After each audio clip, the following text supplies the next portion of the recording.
Good evening, you're watching London Live News at 6 with Helena Warrior. Coming up tonight, Londoners cast their votes in this year's local elections, with representatives to be voted in all 32 boroughs across the capital. A monumental match in West Ham United's history is less than 2 hours from kick-off in Frankfurt. Can the Hammers get into their first major European Cup final in nearly half a century?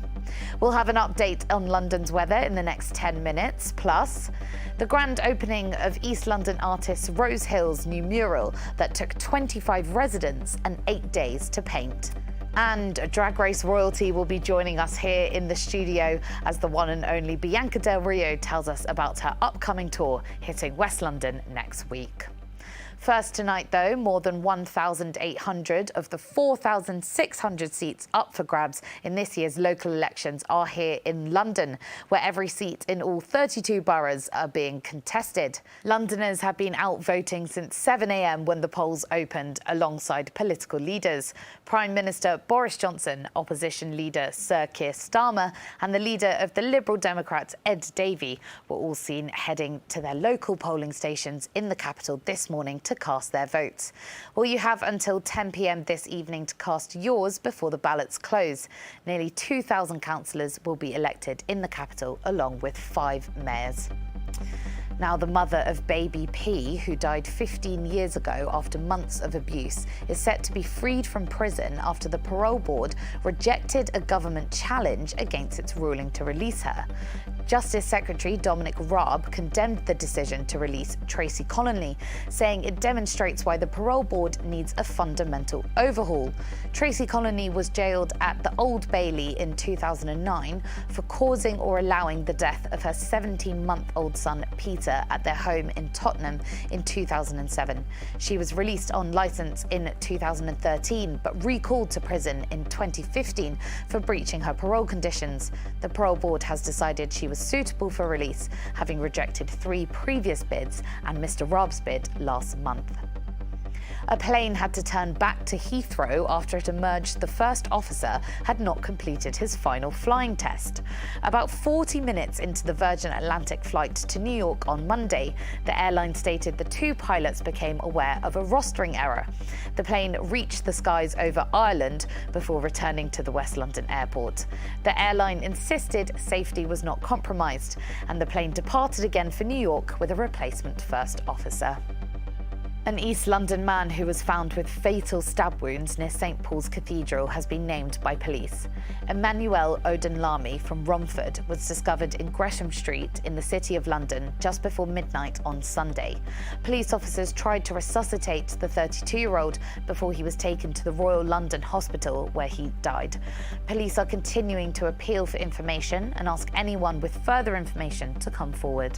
2 men who opened fire on a group of people in an East London park, mistakenly believing them to be rival gang members, have been jailed. Sheikh Dibba and Fahim Rahman from Islington left 3 people with life-changing injuries after they fired 13 shots at a group of people in a children's play park in Hackney in October 2020. The court heard how the pair drove a stolen car to a property on Homerton High Street in a planned attack to kill rival gang members. They have been found guilty of 3 counts of attempted murder and possession of a firearm. A van driver who chased and ran over a man during a mass brawl in southeast London has been jailed for 12 years. Alfie Tullett admitted killing 34-year-old Frankie Bulbrook during a fight between 2 groups in Chislehurst. Mr. Bulbrook suffered catastrophic injuries and died at the scene on Belmont Green. The court heard how Tullett deliberately drove at Bulbrook, rejecting the suggestion he did not mean to run him over. Tullett has been jailed for manslaughter and violent disorder. Now, Buckingham Palace has said that other members of the royal family will stand in for the Queen when the traditional garden parties return this summer. The Queen, who is 96 and has mobility issues, has cut back on several engagements in recent months. More than 30,000 people are usually invited each year to Buckingham Palace or the Palace of Holyrood House. The first garden party in the Queen's Platinum Jubilee year is set to take place next Wednesday at Buckingham Palace. On to sport now, and West Ham United have the chance to reach their first major European Cup final in 46 years this evening. They'll have to do it the hard way, though, as the Hammers travel to Eintracht Frankfurt behind on aggregate. David Moyes' men lost 2-1 at home in the first leg last Thursday, but coming from behind to win has been a theme for some in European tournaments this year. Well, Moyes said he hopes it's time to finally win a trophy. So sometimes every time you get to a real big one, you go, yeah, this is the biggest one. But all through your career, you have lots and lots of big games. And you know what happens is, Dean's here, all the boys who've been players will tell you, in your career, you have lots of ups and downs, probably more downs, because it's very hard to be a winner all the time. It's very hard to be winning the big games, the top games, because everybody's fighting for that prize. So you have to sometimes accept that as part of being a footballer or a football manager. I think when you get so close, you're saying, come on, is this my turn? Is this my chance? So I've got to hope that it's my turn. My dad's coming tomorrow. And, I keep saying, I hope my son takes me to the football when I'm 86 as well, because what else would you want to do? And you want to go to big games and you want to get a chance to go away. So that's it. So lucky my brother's bringing my dad tomorrow night. And great, isn't it, that they get a chance to see you when it's in these stages. So I hope I can give him a night to remember. Be special, be even better if it was the final. So that's the plan, So he wants it to be the final, so do I. And having him here is great. And I think the point I'm making about it is, we all know when we get to 86 or 87, you're hoping that somebody's taking us to the football, you know what I mean? Because that's what you want to do. So the biggest thing is that he enjoys it. And the biggest thing for me is that we get to the final. Well, star forward for the Hammers, Jarrod Bowen, reflected on West Ham's progress and successes against the odds this year. You were tipped for a relegation battle last season. This is your first season in Europe. You've had battles to get through the last two rounds. So it feels like every time as a team that your backs are against the wall, you produce your best. Would it be a mistake, given that, to write you off 2-1 down? Yeah, no, we've probably, like you said, been tipped for relegation after the back of finishing in the Europa League place and then doing unreal again this season, not just in the league, but in the different cups that we've been in as well. And then to be here now where we are, when we had a tough group, and then, Sevilla, who have won the competition more times than anyone probably, to knock them out. And then also Lyon as well, when we went there and, scored 3 goals and comfortably won. So, we've probably been wrote off, and we just keep responding with good performances and good results. So that's all we can do. There we are. Kickoff will be in Germany at 8 p.m. at Deutsche Bank Park. Just before the break, let's take a look at a couple of national headlines that affect Londoners. Interest rates have increased to the highest level since 2009 as the Bank of England tries to tackle the rising cost of living. Rates rose to 1% from 0.75%, the fourth consecutive increase since December. Inflation is rising at its fastest rate for 30 years, with fuel, energy and food costs soaring, in part because of the war in Ukraine. The bank warned of the economy going into reverse and inflation peaking at more than 10%. The main development since our last report in February has been Russia's unprovoked and illegal invasion of Ukraine. The Bank of England condemns Russia's actions and the suffering inflicted on Ukraine. The bank is working closely with the UK government to support its response in coordination with international authorities. Global inflationary pressures have intensified sharply in the build-up to and following the invasion. This has led to a material deterioration in the outlook for world growth. Concerns about further supply chain disruption have also risen, both due to the invasion and to COVID developments, particularly in China. These developments have exacerbated greatly the challenges already facing the UK and many other economies from the series of adverse supply shocks that we continue to face. It comes as energy giant Shell has reported its highest ever quarterly profits as oil and gas prices surge around the world. Shell made over $9 billion in the first 3 months of the year, nearly triple its $3.2 billion profit for the same period last year. On Tuesday, rival BP also reported a sharp rise in profit, but the UK continues to rule out a windfall tax. Time for a quick look at the weather in London now. There's some cloud this evening with lows staying in the double figures, only falling to around 12 degrees. Tomorrow sees some sun in the morning with temperatures just getting into the 20s. It's highs of around 21. It's more of the same for this weekend, a little sun, but it's mostly cloudy with temperatures will be hitting the low 20s again. Time for a break now, but when we come back, London Live's paper reviewer Matt Withers will be here to run us through the stories making headlines in this week's local papers, including a Hampstead pharmacy under investigation and a lavish birthday party for one Croydon 9-year-old. See you soon.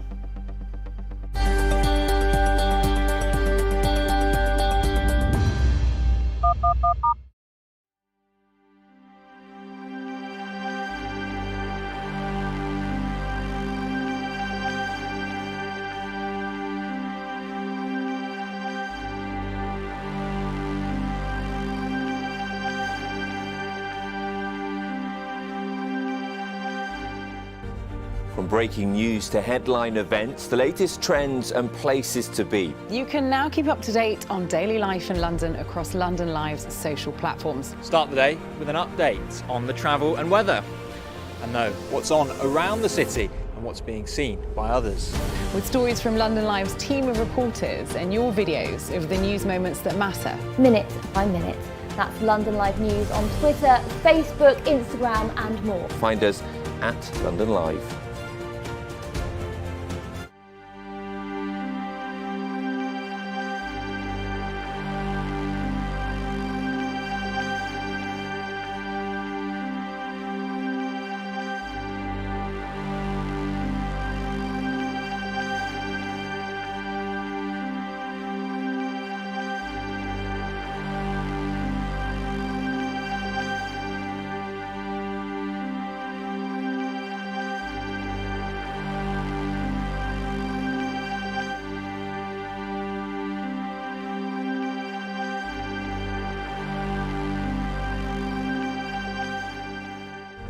From breaking news to headline events, the latest trends and places to be. You can now keep up to date on daily life in London across London Live's social platforms. Start the day with an update on the travel and weather, and know what's on around the city and what's being seen by others. With stories from London Live's team of reporters and your videos of the news moments that matter. Minute by minute. That's London Live News on Twitter, Facebook, Instagram and more. Find us at London Live.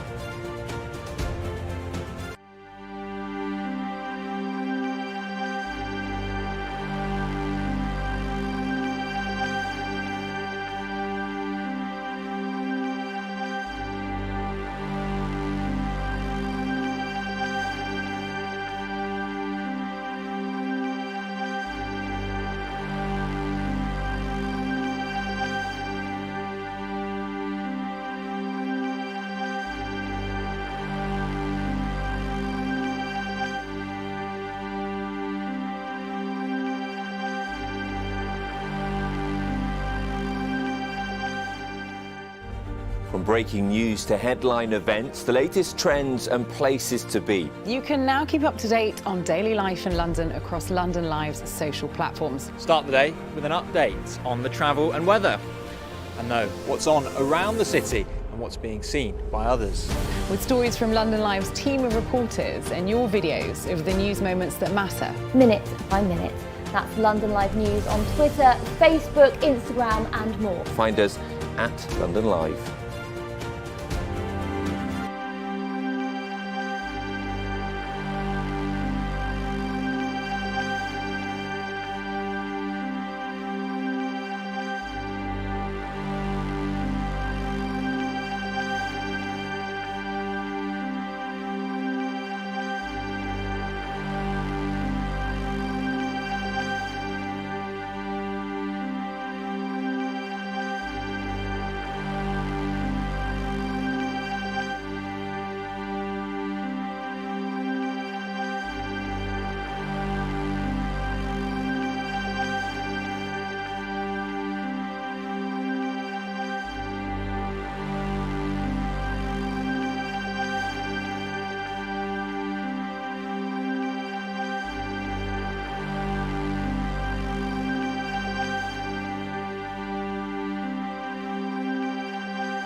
Welcome back to London Live News. It's time now for our weekly look at the local papers. Well, London Live's paper reviewer Matt Withers is here. Matt, thank you for joining us. Let's start with this. An East London hospital trust is investigating why a 92-year-old was put on a COVID ward.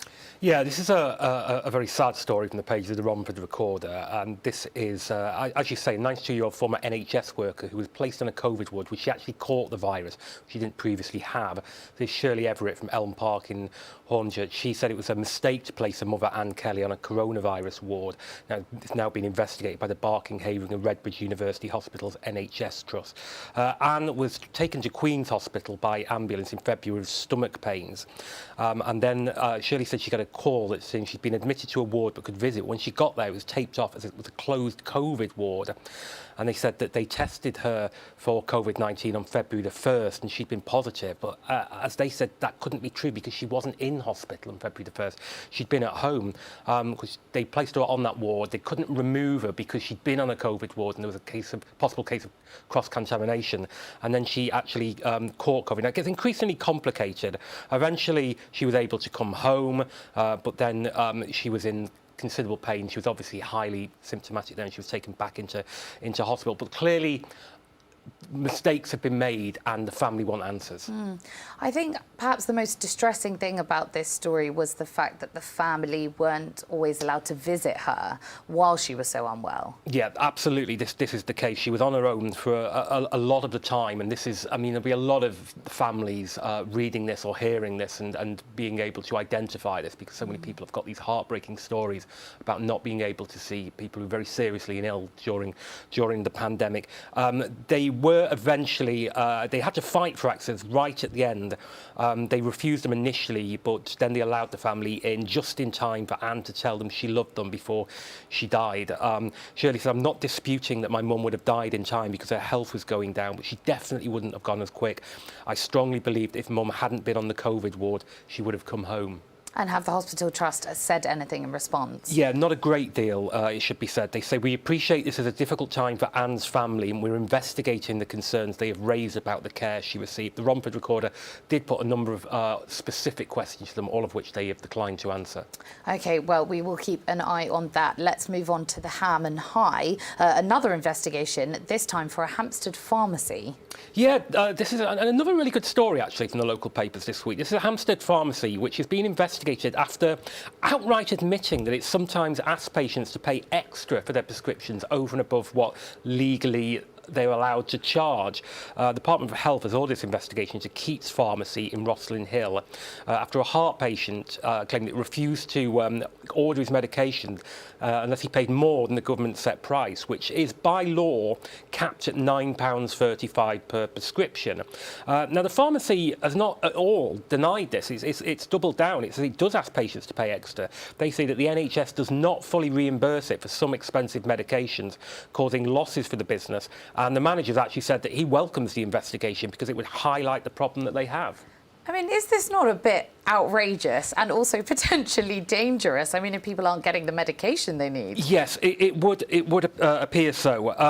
What David Harvey, who's the practice manager at Keats, said is that they're entitled to ask for extra money because they've been placed for some time in an anomalous position. To answer that specific question, he says he gives patients two options. One is to pay the difference in the cost price to Keats and the NHS reimbursement. Basically, give us more money than you have to legally. The other to return at the end of the month on the off chance, basically, that the NHS might have introduced price concessions in that time so that he's not, or the pharmacy is not left out of pocket. Again, that's not within the rules as the NHS sets them. All right, well, another investigation to keep an eye on there then. Let's move on to the Brent and Kilburn Times, a story here about Brent's worst hotel. Yes, it has been dubbed Brent's worst hotel. I haven't stayed there, I have to say, probably won't. This is a hotel rated 2.7 stars, so one would imagine there might be some worse than that in London, but it has been dubbed the worst on the planet by one reviewer, and it's going to be bulldozed and replaced by a bigger one. Brent Council have approved plans for a 6-storey development development on the site of Maitrise Hotel, which is on London Road. So you would expect something around that to be highly popular because you're in walking distance of the stadium and the arena.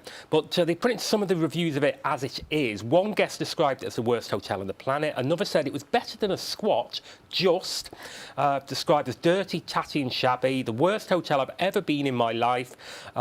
People complained about the lack of heating or hot water during their stays, which you would think would be quite a key element of a hotel room. But yes, it does look like finally it's going to be knocked down and something more fitting for the area being put in its place. And the developer of the hotel seems quite happy about this.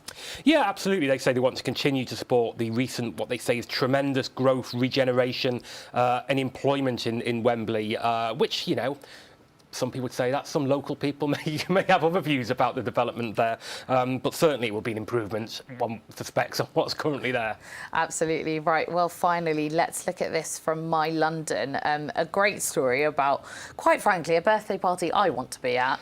Well, yeah, the headline is Croydon mum insists her daughter isn't spoilt after organising £3,500 festival with live unicorn for 9th birthday. There's an awful lot to unpack there. £3,500 for a birthday party for a 9-year-old is just phenomenal. Live unicorn, should be pointing out, there are pictures. It is a horse with an ice cream cone strapped to its head. But yeah, this is 34-year-old Leah London. She did spend £3,500 for her daughter's birthday party. Everything from live animals and a rainbow bouncy castle, full barbecue catering, drinks and a DJ, to professional face painting and jewellery making, games and a paddling pool. They even gave it the name Skychella after the California music festival Coachella, because her daughter is called Sky. It was actually held last year. It's only really been reported now, but it ain't old till it's told, as we used to say in journalism. And it was actually held 4 months before her actual birthday, because apparently Sky's over winter parties. Well, you know, summer parties, they are better, let's face it. What does Leah do that she's able to put on such lavish parties? Well, she is a professional party organiser, so she does know what she's doing. She talks a little bit about this here. She says, Sky always helps me in the planning of her parties. The themes come from her and we lock them down early. She usually tells me what she wants in around January. I then spend months buying, making and getting things in, so quite the operation. Wow. Ever had a birthday party that good? No. Have you? No, I have not. But maybe one day we can always hold out hope. Matt Withers, thank you so much for joining us on London Live News. There you go. That was Matt Withers there. Now, people living on a housing estate in Stamford Hill have unveiled a new mural this afternoon, having worked together to create it. The piece of art, which is on the side of Kirtley House, a Guinness Trust property, took 25 residents and volunteers 8 days to paint. It's the latest in a series of murals popping up across London, developed by the artist Rose Hill. Well, she spoke to Anthony before the piece was unveiled. It's actually where I live, so it's with my neighbours and the residents of Hackney and Stoke Newington and the community. So it's actually really lovely to see so many people get involved. As always with this project, so many people love getting involved, love designing it, love painting it and love seeing it, even if they haven't. And even just watching the progress is like such an amazing way to get involved as well. Yeah, it's part of the Guinness Trust partnership, isn't it, over in Stamford Hill. Talk us about some of the people who came out from that community to get involved. So we did it with 25 of the residents actually came to the workshop and they helped co-design the mural and learnt about pattern and they learnt about colour. And then we had extra people, so different people that didn't come to the workshop then helped paint, and the people that came to the workshop, and also people in the surrounding area, so people that lived very close by as well helped paint. I know when we've spoken previously about some of the other sides and aims for these projects. You've mentioned, getting out following the pandemic, tackling issues around isolation, loneliness, perhaps that people may have felt during that period. Have those factors remained part of these projects? 100%. So at the heart of these projects, it is about the residents, the community, whoever takes part, whoever lives in that area. So that is the heart of this project. And what it does is incredible. It actually helps people with their well-being. It brings people together. So we had people literally say that they don't come out the house. They don't ever come out the house. And they actually came out of their house and came and spoke to us to see what we were doing, spoke to the other people, and then kept coming out of the house. They kept coming each time. So each day they kept seeing what was happening. And just like the fact that people live, so there's people that live here like for 45 years, they've lived on the estate and haven't met some of the people that they've met now due to this project. So it's about bringing people together. That's like one of the major things, is that it brings so many people together. It brings together the people that live there, but it also brings the other people, so their friends come and they show it off to their friends. They also show it off to their family, and other people, parts of the community, come together on it as well. So it's an incredible project that helps well-being. It helps connection. It helps improve our spaces. So it makes the space look nicer, makes people have pride in the space. So then actually people want to gather. All of these murals are professional standards, but the community are at the heart of it. They actually design it and they help paint, but then we finish it all off at the professional standards. So then it could be something that's long lasting, but something that everybody's really proud of and that they've really like achieved and feel like it's something beautiful. Because sometimes you have some really beautiful community murals, but they look like community murals. And I think one of the differentiations between co-create connection murals and a normal community mural is that it's actually a professional standard. So then everyone can feel like they have achieved something really high standard and really beautiful, and that they know that they've been a part of that. There we are. That was the artist Rose Hill. You're watching London Live News with Helen Awadia. A reminder of our top story coming up after the break. Plus, a play originally staged at the Royal Court in the 90s is coming back to the capital for a run at the Tower Theatre. We'll hear from the cast and crew of Death and the Maiden.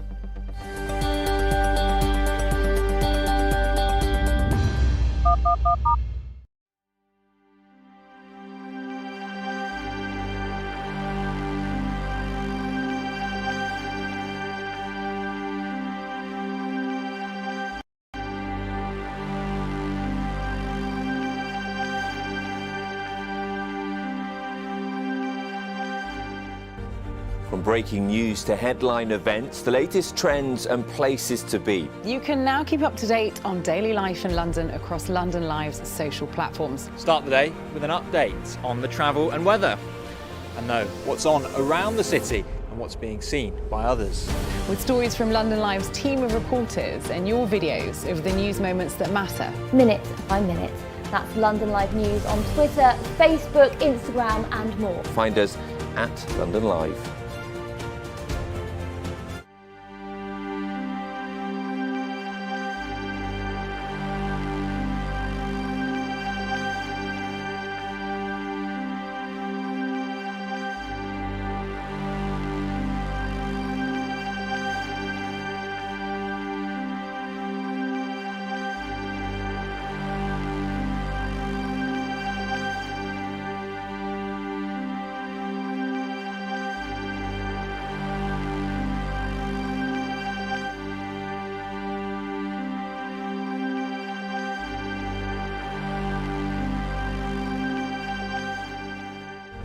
From breaking news to headline events, the latest trends and places to be. You can now keep up to date on daily life in London across London Live's social platforms. Start the day with an update on the travel and weather, and know what's on around the city and what's being seen by others.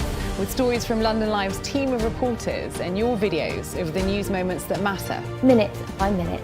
That's London Live News on Twitter, Facebook, Instagram and more. Find us at London Live.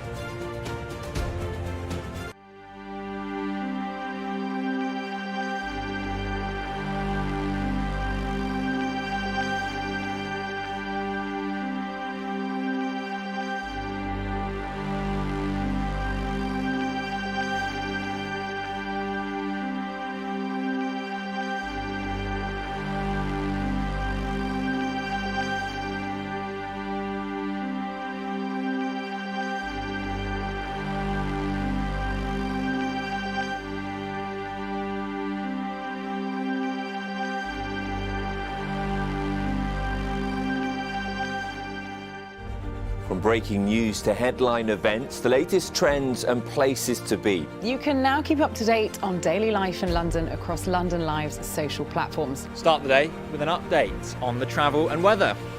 And know what's on around the city and what's being seen by others. With stories from London Live's team of reporters and your videos of the news moments that matter. Minute by minute. That's London Live News on Twitter, Facebook, Instagram and more. Find us at London Live.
Welcome back to London Live News. A reminder of some of the stories affecting Londoners today. More than 1,800 of the 4,600 seats up for grabs in this year's local elections are here in London, where every seat in all 32 boroughs are being contested. Londoners have been out voting since 7 a.m. when the polls opened, alongside political leaders. Prime Minister Boris Johnson, opposition leader Sir Keir Starmer, and the leader of the Liberal Democrats, Ed Davey, were all seen heading to their local polling stations in the capital this morning to cast their votes. Well, you have until 10 p.m. this evening to cast yours before the ballots close. Nearly 2,000 councillors will be elected in the capital, along with 5 mayors. Now, the mother of baby P, who died 15 years ago after months of abuse, is set to be freed from prison after the parole board rejected a government challenge against its ruling to release her. Justice Secretary Dominic Raab condemned the decision to release Tracey Colony, saying it demonstrates why the parole board needs a fundamental overhaul.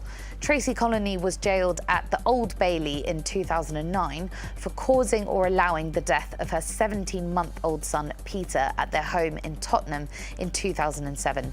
She was released on licence in 2013 but recalled to prison in 2015 for breaching her parole conditions. The parole board has decided she was suitable for release, having rejected 3 previous bids and Mr. Raab's bid last month. A plane had to turn back to Heathrow after it emerged the first officer had not completed his final flying test. About 40 minutes into the Virgin Atlantic flight to New York on Monday, the airline stated the 2 pilots became aware of a rostering error. The plane reached the skies over Ireland before returning to the West London airport. The airline insisted safety was not compromised, and the plane departed again for New York with a replacement first officer. An East London man who was found with fatal stab wounds near St Pauls Cathedral has been named by police. Emmanuel Odunlami from Romford was discovered in Gresham Street in the City of London just before midnight on Sunday. Police officers tried to resuscitate the 32-year-old before he was taken to the Royal London Hospital, where he died. Police are continuing to appeal for information and ask anyone with further information to come forward. 2 men who opened fire on a group of people in an East London park, mistakenly believing them to be rival gang members, have been jailed. Sheikh Dibba and Fahim Rahman from Islington left 3 people with life-changing injuries after they fired 13 shots at a group of people in a children's play park in Hackney in October 2020. The court heard how the pair drove a stolen car to a property on Homerton High Street in a planned attack to kill rival gang members. They have been found guilty of 3 counts of attempted murder and possession of a firearm. A van driver who chased and ran over a man during a mass brawl in southeast London has been jailed for 12 years. Alfie Tullett admitted killing 34-year-old Frankie Bulbrook during a fight between two groups in Chislehurst. Mr. Bulbrook suffered catastrophic injuries and died at the scene on Belmont Green. The court heard how Tullett deliberately drove at Bulbrook, rejecting the suggestion he did not mean to run him over. Tullett has been jailed for manslaughter and violent disorder. Now, Buckingham Palace has said that other members of the royal family will stand in for the Queen when the traditional garden parties return this summer. The Queen, who is 96 and has mobility issues, has cut back on several engagements in recent months. More than 30,000 people are usually invited each year to Buckingham Palace or the Palace of Holyrood House. The first garden party in the Queen's Platinum Jubilee year is set to take place next Wednesday at Buckingham Palace. Now, a play originally staged at the Royal Court in the 90s is coming back to the capital for a run at the Tower Theatre. Death and the Maiden follows the turbulent lives of a group of people living through the fall of a dictatorship and the rise of democracy. But the horrors of the recent political conflict come back to haunt them. Well, Tanya has been speaking to the director and one of the actors. The storyline concerns three characters. And it's basically set several years after a military regime have carried out torture and murder against various people in the country. It principally concerns Paulina, who who basically we first see in the play living in a remote beach house, and she has actually been the victim, or she's experienced a somewhat torture and sexual violence from the regime. Her husband, Gerardo, who's been played by Matthew, he is basically a fairly high-ranking political lawyer who's carrying out an investigation into the crimes of the regime, and he gets randomly picked up on the roads by we think originally a kindly stranger who drops him off, called Roberto. But Paulina overhears Roberto's voice and becomes quite convinced that he was actually the man who tortured her. Matthew, let's just bring you in here, and the role that you're playing. We heard that his name is Gerardo. Tell us about this character. Yeah, he's Gerardo Escobar. He's a lawyer, and he's been appointed to a commission that's investigating the human rights abuses from the past regime. And he's just got back from meeting the president and being accepted on this in this commission. And with all the history of his wife, Paulina, their relationship is very fragile, I should say, because many years earlier she was tortured. She was held captive and tortured. Gerardo tries to hold it together. I mean, he's a lawyer, so he has a very, very good public face, a political kind of face. But obviously, in the play, you see his personal life. So there's two sides to it, and this kind of collides when this chap who helps me on the road, he comes round and we have a drink and he stays over and so forth. And Paulina is convinced that this guy is a doctor who tortured her, and basically wants to put him on trial. And so the story unfolds, and so I'm torn between this incredibly bizarre situation where I'm part of a commission investigating crimes, and a potential crime is unfolding in my own house. You've mentioned there some of the themes that are explored within the play: relationships, tricky relationships, history of violence. What are some of the other main themes? Perhaps, James, you could pick up here that are explored within this play. On one level, it's a very human drama, and each of the three characters represents a very, very distinct experiences and points of view.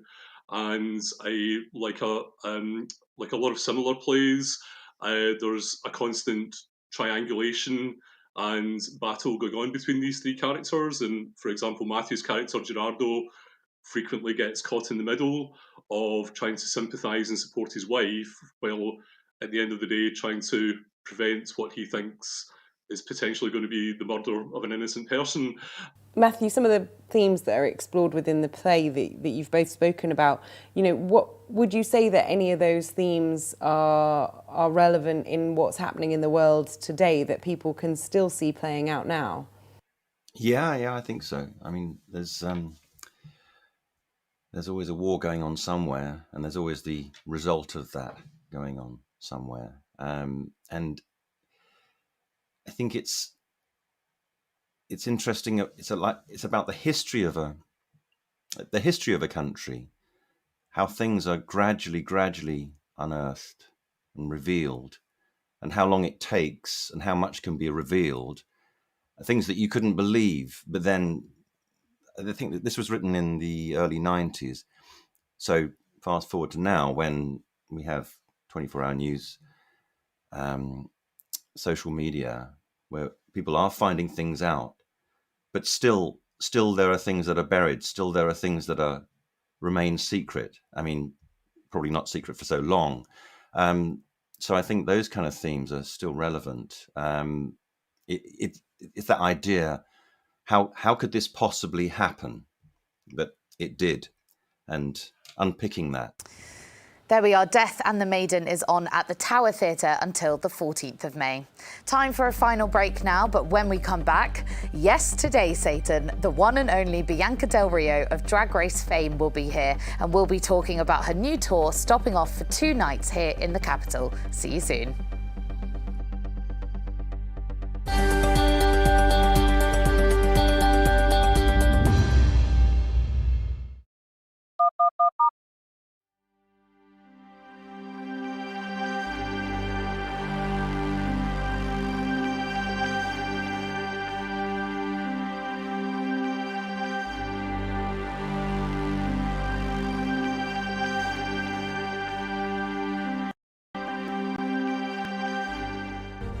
From breaking news to headline events, the latest trends and places to be. You can now keep up to date on daily life in London across London Live's social platforms. Start the day with an update on the travel and weather, and know what's on around the city and what's being seen by others. With stories from London Live's team of reporters and your videos of the news moments that matter. Minute by minute. That's London Live News on Twitter, Facebook, Instagram and more. Find us at London Live.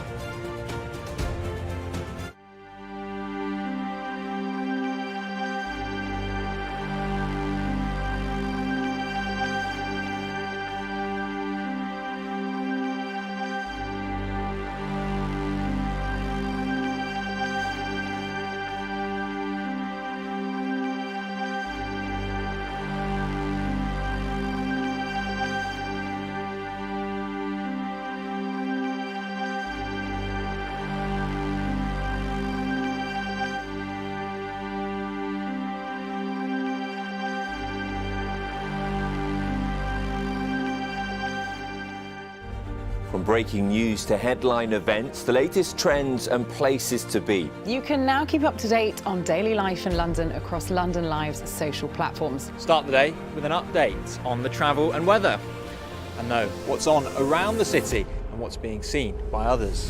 With stories from London Live's team of reporters and your videos of the news moments that matter. Minute by minute. That's London Live News on Twitter, Facebook, Instagram and more. Find us at London Live.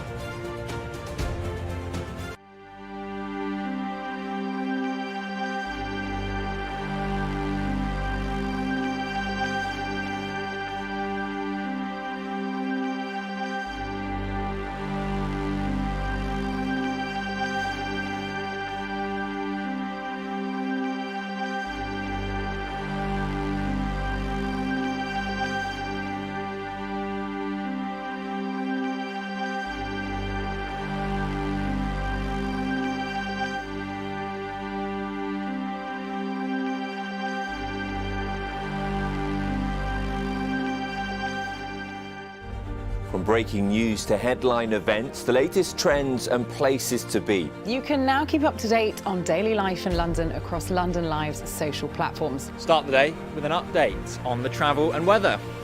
And know what's on around the city and what's being seen by others. With stories from London Live's team of reporters and your videos of the news moments that matter. Minute by minute. That's London Live News on Twitter, Facebook, Instagram and more. Find us at London Live.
Welcome back to London Live News. Now dubbed the Queen of all Drag Race Queens, the iconic Bianca Del Rio is set to bring a comedy show like no other to the UK with her new tour. Called Unsanitized, it promises Bianca's classic style of politically incorrect humour and an array of special guests. Well, Bianca Del Rio joins me now on the sofa. Thank you so much for joining us here on London Live. Well, thank you for having me. Thank you for having me. 2 days before the tour kicks off. Yes. In Brighton. How are you feeling? No complaints. No, it's actually, it's great. I'm excited to be back in the UK again. I was just in Canada and Brazil, so I'm happy that people here understand me, understand the language, and also just to get to work again. You know, after a year and a half, I mean, we've all been in this crazy place. So to be back performing again is an amazing opportunity. Well, I was going to ask because, you know, the pandemic was a really tough time for everybody, but for performers, you know, you weren't able to do the thing that makes you you. You weren't able to get on stage. How was that for you? Well, I would get drunk and wear a wig and walk around my house. My dogs hate me at this point. But it was one of those things where you're trying to find your way and trying to find your path. And so in the end, when they were like, we're ready to go back into the world, I was like, let's do this. Let's get excited and let's go and experience it. And I even had a great time in America, which is scary because, you know, American audiences are not always that entertaining because they don't have health care. So they were ready to have an audience, ready to have a performer, and I was ready to have an audience. So no complaints. Well, Unsanitized is the name of the tour. Is that a little nod to the pandemic? Or... Oh, everything. And also, I'm unsanitized. I mean, the fact that, you know, the goal was to let people know in advance that I could be problematic, but also amusing. So that's where it is, yeah. Well, this is the thing. You're known for your frankness, your bluntness, sometimes quite shocking humour. We hear a lot in comedy about cancel culture and how it relates to comedy.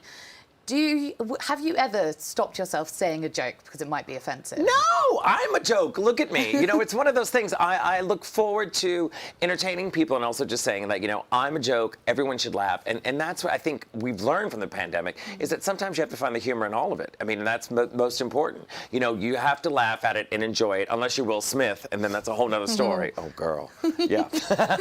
You know, how do you find that line of doing shocking jokes, but not offensive jokes? What's that line? Well, I think that the line is not necessarily about a joke, but it's also finding the truth in it. And I think anything that's truthful is usually funny. And as I said before, I'm a man in a wig. I'm a 46-year-old man in a wig. That you have to find the humor in it. So I hope that people, when they come to the show, they at least for an hour and a half enjoy the fact that we're there laughing at ourselves. I'm laughing at me, and that's what it is. You know. Absolutely. Well, you've got some special guests joining you on the tour. Tell us about them, who they are. are, what they do. Well, two amazing friends of mine. I have Miss Myra Dubois, you might know from Britain's Got Talent, and also my friend Mary Mack, who's another friend of mine that I've enjoyed for many, many years. That now we have this opportunity. They're my supporting act, as they say here in Britain.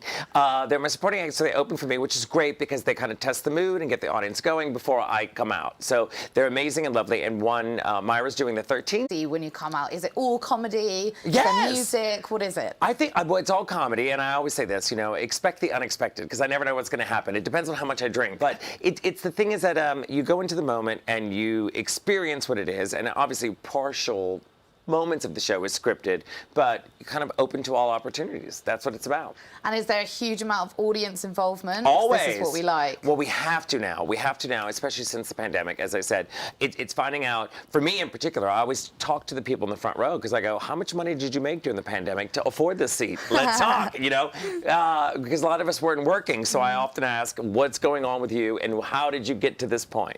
And why would you choose to sit this close to me? Well, you mentioned UK audiences, US audiences there. What's the big difference? 3 drinks and we're all laughing at the same stuff, which is good. So no, I enjoy it. And I have to say that the Brits get me. They have the same sixth sense of humor, which is pretty amazing. And as I said, being in Canada and being in Brazil right now, I'm very happy to be a place where they understand me and they know what's going on. So I'm looking forward to the UK audiences. They've always been good to me. They've always been good. Well, you added an extra London date. Yes. Is that your experiences of London audiences, that they always really want to see you when you're here? Well, I'm not mad. Listen, anybody that wants to see me, period, look at me. But I'm beyond grateful, and now we're in our second night, so I'm looking forward to it. It's that type of thing where, as I said before, the audiences have been wanting to have a show and wanting to see people, and I'm ready to deliver. That's what it is. Happy to be out of my house, although I'm dressed like I'm in my house today. Yeah, I know. I should have worn my pajamas. Honey, this is comfortable. Yeah. And you're performing at the Hammersmith Apollo. Yes. Amazing location. Have you been there before? I have been many times. It's scary. The only thing I know now with travel is I know airports and I know dressing rooms. So I've been to the dressing room and I've been to the airport here. So I'm good. What's the dressing room like at the Apollo? It's not bad. It's not bad? No, it's not Spacious? bad. Good. Yeah, it's good. I like a little room. Yeah. You've performed all over the capital. You've Yeah. performed everywhere. What's been one of your favourite or most iconic locations? Oh my God! Well, Wembley was pretty amazing, and I got to say, in America, Carnegie Hall, not too bad, not too bad. But the idea is that also, I'm grateful anytime there's an audience, and as I was saying before, that with the past few years, it's just amazing to get back out again and to have that audience and to have people that are interested in seeing you. So I'm very lucky. I will perform at a gas station. I will perform at petrol station. That we call it, right? Petrol. I will be any place I could go. And as long as somebody's interested in seeing me, I'm happy. Do you still feel nervousness when you get out on stage? Because you've been doing this for a long time. Do you still feel that? You just called me old, didn't you? As soon as I said it, I thought, oh no, what have I done? No, I'm old. No, I've been doing drag now 26 years, which is kind of crazy. But you do get anxiety for a minute, but it's probably my safest and happiest place is to be on stage. That's the best part about it. So I have no complaints. Yeah. Yeah. And if we go back, when did you start drag and why? I ask myself that every day. Often people ask me, they say, do you have any tips or any career advice? I go, don't do it. It's a trap. So I didn't plan it, but it was one of those things where it just kind of evolved. I was an actor in theater, and then it led to doing drag, and it snowballed, and here I am, which is crazy. Absolutely amazing. Yeah. And of course, you're known for winning the iconic 6th series of Drag Race. Back when it was good, yeah, season 6, yeah. I mean, now there's like 14,000 seasons and so many different versions. And they go on for 14,000 years. Oh, tell me about it. Tell me about it. But how lucky, it's an amazing platform, and I make many jokes about the show, but in the end, it's like how lucky to have this platform. And as you said, for me, it's now 9 years since we filmed it, because we filmed it in 2013. So to have these opportunities, to get to travel the world, I'm beyond grateful for the show and for the opportunity. What an amazing platform.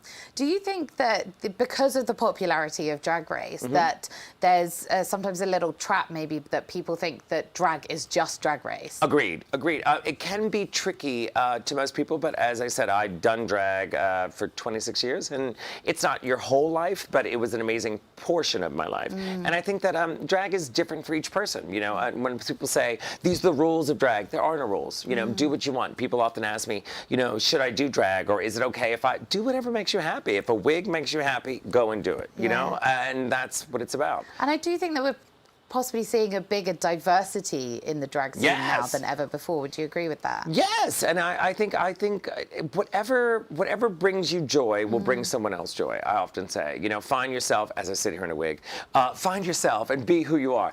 But it's an extension of me, and I've been grateful to get to do this for this many years. Absolutely. Well, the London audiences love you. And I'm not mad. I'm not mad, and I'm excited to be back here in the UK once again. I have to say, I'm a very lucky clown. Yeah, we can't wait for your tour. And I think, you know, I know the answer to this question, but finally, you know, there is a Drag Race winner season announced. Yes. 4, I think, out of the 8 original season winners are doing it. You're not doing it. Would you ever do one again? No, I often say, and this is, it's nothing grand, but I go, it's been an amazing platform, but I go, would you go back to high school? I'm good. I'm good. I had a great time. I came out unscathed. Yes. And also, I've gotten everything that I wanted out of this, which is to get to work. And so for it, I enjoy it. And we did discuss it, but it was never for me. You know, at this point, I go, I'm lucky, I'm grateful to work, and you know I'm not going to cancel a show. So I was like, I've got to go and do what I do. Yeah. So beyond grateful. Well, we can't wait to see the show. There we are. That was Bianca Del Rio, and her unsanitized tour will be at the Hammersmith Apollo next Friday and Saturday on the 13th and 14th of May. Now, just before we go, we're going to have a final check on the weather, and we're going to have the iconic Bianca Del Rio do a very special weather report for you. So take it away. And here we go. All right, so I'm just going to say this. The weather, some cloud this evening with lows staying double figures, only falling to around 12 degrees. Tomorrow sees some sun in the morning, but mostly cloud throughout the day, and temperatures are just getting into the 20s. It's highs around the 21, and more of the same for the weekend. A little sun, but mostly cloudy. Hello, it's London. But temperatures will be hitting the low 20s again. Weather update. Absolutely amazing. Thank you, Bianca Del Rio, for that weather update. That's it from us tonight.